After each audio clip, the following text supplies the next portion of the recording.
Hi, I'm Amanda Evans, and I'm here representing the National Association of Social Workers Florida, and we're creating this video to respond to concerns students had about being prepared to come to the nation's capital and to interact with their lawmakers. So we've created a video as a training tool for you and any practitioners who might not be students who are interested also. So we're going to walk through the basics of how you lobby and how to expect your day at the Capitol. The goals for today's presentation are to understand your role in the legislative process, because we all have an active role in legislation, and to become familiar with the legislative procedures, how laws are made, and to understand tips and tools on effective lobbying to make the most impact in working with your lawmaker. Today's agenda is what we're going to talk about is social work and political action. Why do social workers interact? Why are they involved in the political process? The basics of Florida government. If you're watching this from another state, your state will be very similar. Each state mirrors their governmental structure after the federal structure. So looking at that legislative process, how a bill becomes a law, and then advocacy tools on how you can then work with your legislator, create advocacy, and then influence policy. Every school of social work in the United States demands and requires that you demonstrate that you teach students how to influence policy. And so that's something that we would be doing in our lobby day procedure. What is public policy? Why do we even do this in the first place? And the issue of public policy is created to advocate for the goodwill of the public. And why public policy is created is, goes back to the foundation of our nation, that we all have the right to pursue happiness in our nation, and the government's job is to make sure that the welfare of the people are taken care of. That's the role of government.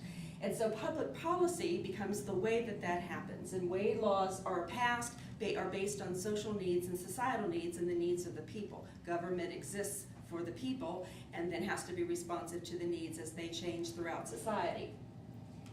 In what does public policy affect? And this is a very confusing thing, because sometimes public policy, people think that it only affects people who are low income or people who have significant problems, but actually it affects every business. It affects individuals on a very clean level. It affects families, children. It affects funding. It affects social work. In essence, it affects everything that goes on in our nation. So public policy is a very interactive, important role in every citizen in the United States.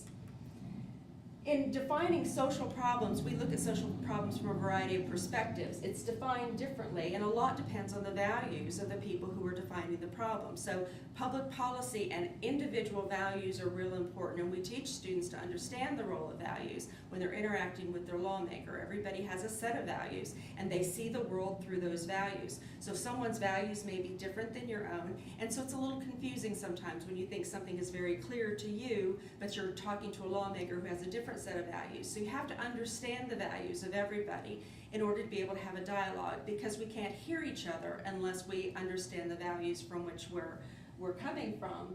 And then the values of the person, the people making the policy, will reflect the policy itself. So if it's for something, it will be reflected. If it's against something, it'll be reflected.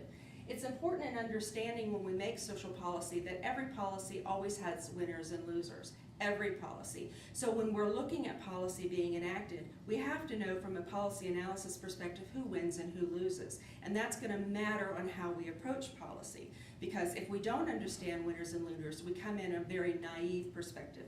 And sometimes our lawmakers are naive because they are not professional policymakers. They're coming from business or from law or from real estate or whatever.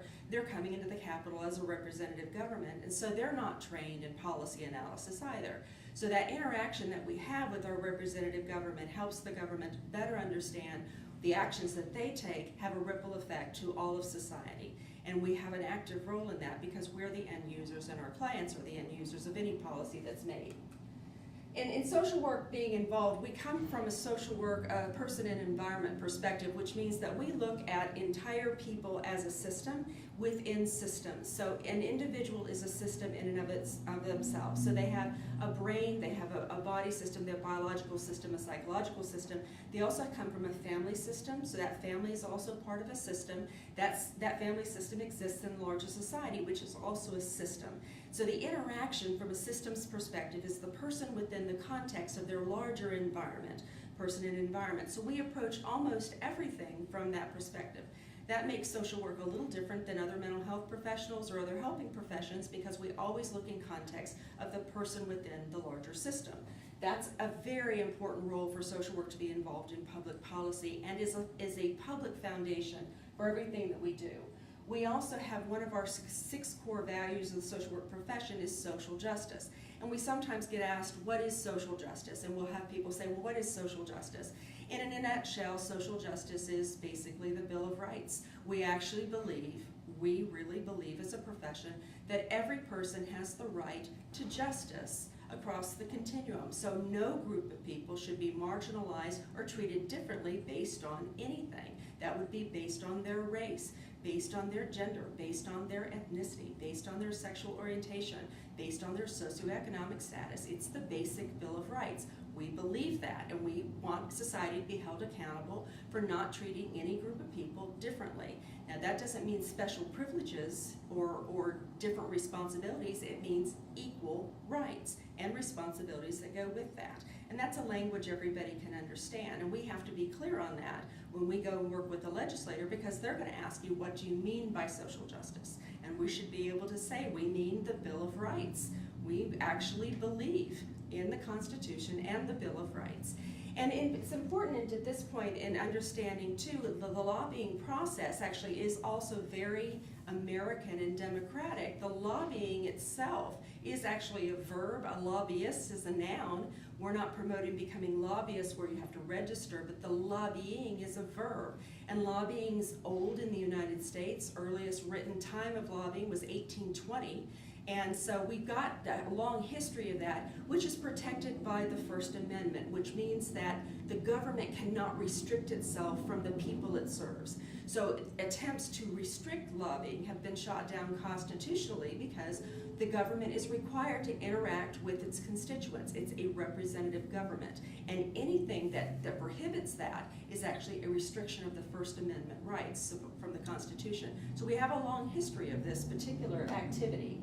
We also say in our Code of Ethics that we will interact with our government. And in the Code of Ethics, it says specifically, social workers should expand choice and opportunity for all people. Again, back to the Bill of Rights.